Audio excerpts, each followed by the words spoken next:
Aujourd'hui, je vais parler de ProPanel et je vais répondre à une question très simple. Est-ce qu'on peut faire un panneau directement sans passer par la schématique?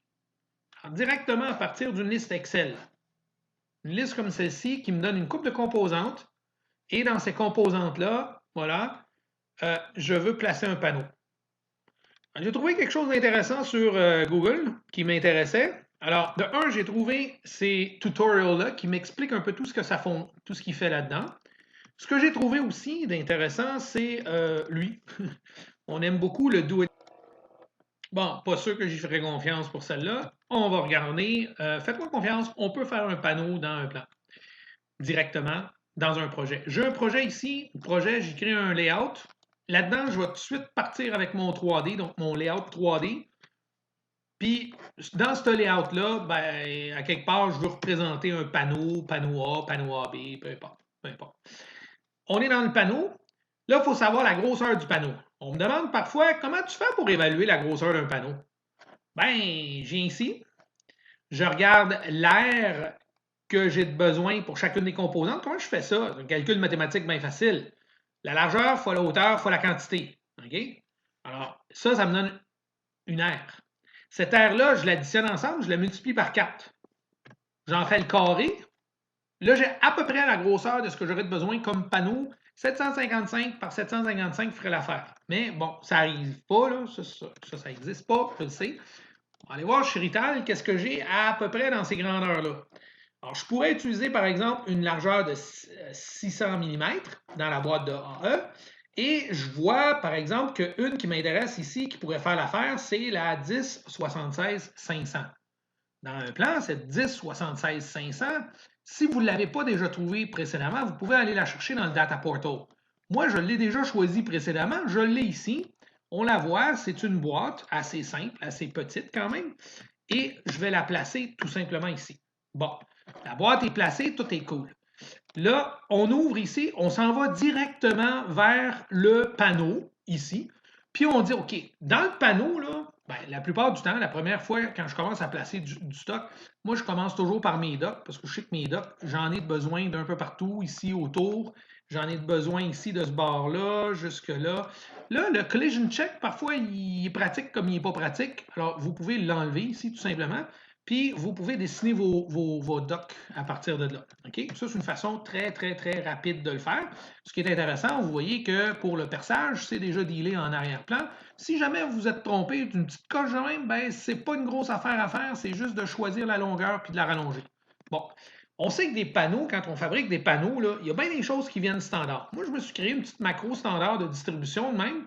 Puis cette macro de distribution, ben, si je viens la placer directement ici, je vais squeezer mon affaire un tout petit peu. Je vais arriver avec, au fond, le minimum de distribution que j'ai en temps normal. Un main disconnect, des points de distribution. C'est en soi, là, c'est le minimum pour décoller un panneau. Après ça, c'est sûr que j'ai besoin peut-être de plus de docks. Alors, encore une fois, je rajoute des docks. Je rajoute ici. Bon, on va pouvoir voir si c'est la bonne hauteur tout à l'heure. On pourra toujours les bouger au besoin. Et ici, je vais faire mon mieux. Je vais le coller le plus possible en bas. Je vais placer la DIN rail. Je vais la placer aussi le plus bas possible pour éventuellement peut-être placer juste des éléments comme des borniers ou quelque chose de même. Bon, tout ça, c'est beau.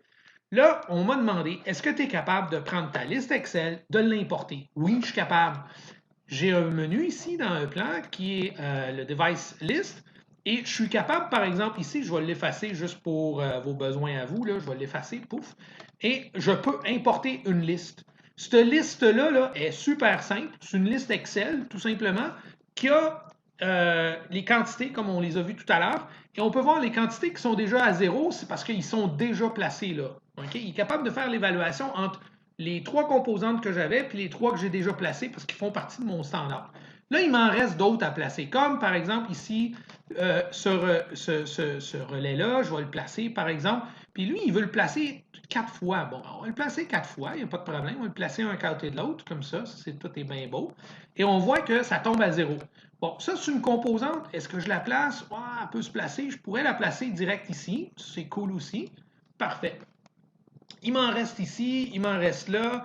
Là, moi, ce que je voulais vous montrer, entre autres, c'est justement le fait de pouvoir placer des composantes qui s'accrochent à d'autres. Ça, c'est intéressant parce que si vous voyez ça, ces composantes-là sont un peu spéciales parce qu'ils viennent s'accrocher directement là-dedans. OK? Ils viennent s'accrocher dans ton relais directement. Alors, c'est sûr que, dépendamment lequel que c'est, il faut pogner le bon, là, mais pour l'instant, c'est plus quelque chose d'intéressant à voir parce que vous voyez que vous avez besoin de plus de place. Même que si j'avais allumé le collision check, il ne m'aurait même pas permis de le placer là. Il m'aurait dit non, non, non, non, mon petit pit, il faut que tu bouges ça. Bon, ben, on va bouger ça. Ça veut dire que ça, il va falloir le bouger. On va le bouger un peu, on va le monter jusqu'à ce qu'on puisse. Attends, on va juste enlever le collision check, ça va être plus simple un peu. Parce que là, dans ce cas-ci, je ne m'en sers pas nécessairement tant que ça. Je veux juste monter le tout, placer ça, c'est bon. Et vous voyez que les composantes, ils suivent tous. Ça, c'est intéressant. Puis, vous allez voir rapidement, ce qu'un plan fait pour vous là, dans tout ça, c'est qu'il vous aide à ne pas placer trop de composantes. Parce qu'à un moment donné, on perd le fil. On place les affaires, on les drague, on les drop, on les met là où ils peuvent. Ici, par exemple, je veux avoir un peu de place parce que là, la prochaine composante qui sort, pas sûr, moi, qu'elle se place bien là-dedans. Ouah! Bah, peut-être que si je la place ici, là, je suis chanceux. Ah, mais là, je suis vraiment, écoute, il faut quasiment que j'aille à la loterie. J'ai gagné à la loterie quand je regarde ça. C'est débile. Il reste presque plus de composantes à placer. Il y en a encore à placer sur la porte, comme par exemple les boutons poussoirs. Ça, ceux-là, tu vas les placer sur le devant de la porte. Alors, on sait que, par exemple, ici, j'ai 8 boutons à placer. Bien, ces 8 boutons à placer là, place-les comme tu veux. 1, 2, 3, 4. Mets-en au-dessus, mets-en en dessous, mets-les où tu veux. Ce qui est intéressant aussi, c'est qu'un plan, lui, il gère ça. Là, quand tu es rendu à. Oh, là, j'ai perdu le compte. Oh, je suis à 0, c'est parfait. J'ai-tu encore un autre bouton à quelque part? Oui, j'en ai un autre ici en haut. Ça, c'est un Allen Bradley. Ça, c'est un arrêt d'urgence. On va peut-être le mettre. Tiens, on va le mettre plus là. Ça a plus d'allure. Comme ça. Et vous voyez que il manque plus grand-chose. Il y a juste 2-3 petites affaires encore à placer, mais je vais revenir. Ce n'est pas un gros problème. Ce que je veux surtout vous montrer, c'est que votre panneau, là, vous voyez bien que ça peut se placer. Puis si vous y allez ici avec ça de même, vous pouvez voir si ça. Oh, là, je n'ai pas fait attention. J'aurais dû allumer mon collision check parce que réellement, là, les boutons que vous voyez là, il y a un problème en termes de hauteur. Alors, ça, c'est le genre de choses qui, justement, devient intéressant quand on est en 3D. Pourquoi? Parce que là, on peut voir ce genre de détails-là et on peut dire, attends, oh, les boutons là, qu'on avait ici, lui, il faudrait vraiment que je le monte un peu plus comme ici. Les boutons que là, eux autres, il n'y a pas de problème. Mais les autres, là, il y a un méchant problème, là, ici, là, ce bouton-là, sont peut-être moins faciles à pogner, mais on sait lesquels. Alors, ce que je vais faire, c'est que je vais retourner sur ma porte, tout simplement de même. Et là, cette fois-ci, ce que je vais faire, c'est que je vais allumer le collision check, parce que là, il est vraiment pratique. Parce que quand je le déplace, lui, il va me le dire si oui ou non je suis capable de le déplacer à tel ou tel endroit. OK? Dépendamment du fait qu'il y ait quelque chose. Parce que voyez-vous, ici, c'est en rouge, ça ne marche pas. Ici, ça marche, ici en bas. Il n'y a pas de problème parce qu'il n'y a rien en dessous. De ce côté-là, il y a quelque chose. De ce côté-là, si je descends, il n'y a rien et ça marche.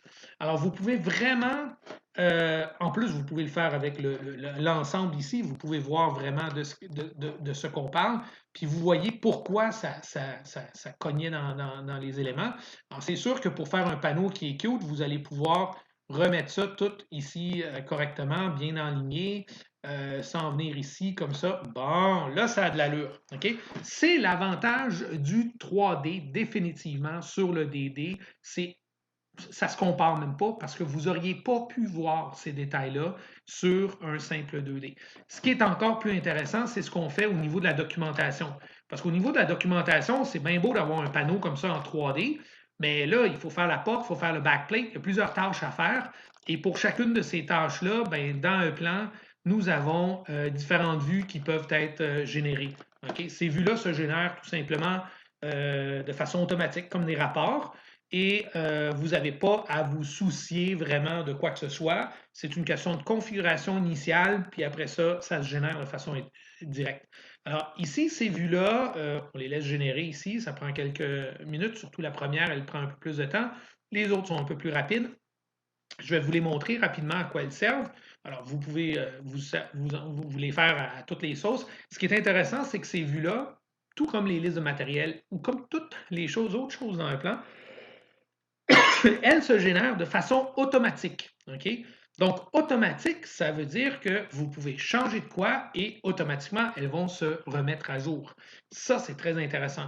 De plus, vous pouvez envoyer votre panneau et chez Rital, ils vont pouvoir vous pré-percer le panneau. Alors, ça, c'est une belle petite vue. Je vous en montre une, par exemple. On voit toutes les différentes vues. Cool. Après ça, j'ai une vue qui se concentre sur la découpe exclusive de mes racks, de mes rails et de mes chemins de câble. Après ça, j'ai d'autres vues. Une vue pour le plaçage, par exemple, des composantes, l'étiquetage. On voit que là, c'est une vue simplifiée. On peut y aller avec une vue détaillée aussi. C'est vous qui choisissez quelle vue vous voulez avoir. Et à chaque vue vient toujours, naturellement, la liste de matériel qui correspond directement à ce que vous voyez là.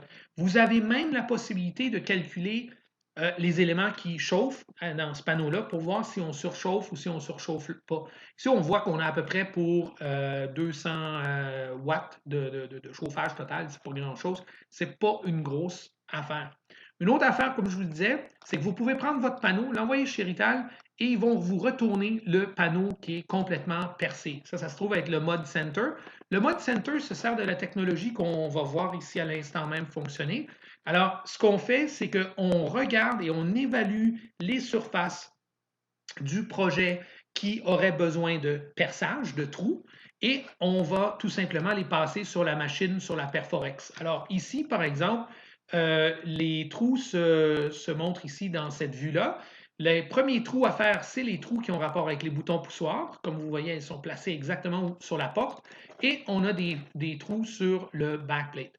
Alors tout ça, c'est directement, et ça vient directement de votre panneau. Je n'ai pas fait une seule page de schématique.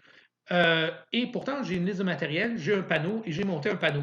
Donc oui, c'est possible, à partir d'une liste Excel, de venir monter un panneau. Voilà.